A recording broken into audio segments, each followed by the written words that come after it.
Les officiels du nord-est du Nigeria ont annoncé que 50 000 personnes ont été touchées par la faim.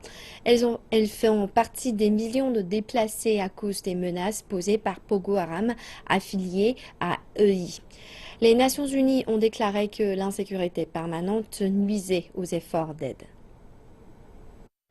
Le chef de la protection de l'ONU, Volker Turk, s'est rendu dans l'une des régions les plus durement touchées par les violences de Boko Haram. Les autorités locales disent que la malnutrition a déjà tué 450 enfants et que plusieurs milliers d'autres sont touchés par la faim. Le gouvernement a déclaré que Boko Haram était loin d'être vaincu et qu'il ne restait plus que la reconstruction. De nombreux défis attendent l'ONU.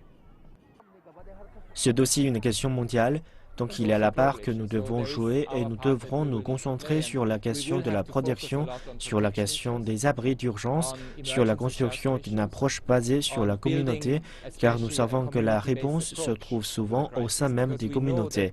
Ils savent comment survivre, ils savent comment y faire face, mais nous devons aider à faciliter ce processus. L'ONU dit que près de 3,9 millions de personnes ont besoin d'aide. Bien que l'armée ait repoussé Boko Haram, beaucoup de régions restent dans l'insécurité.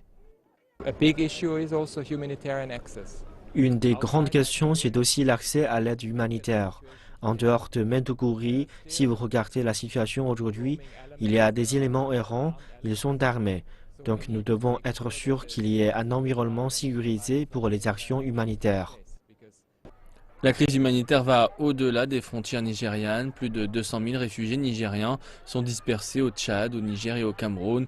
L'ONU essaie aussi de créer des conditions sûres pour leur retour.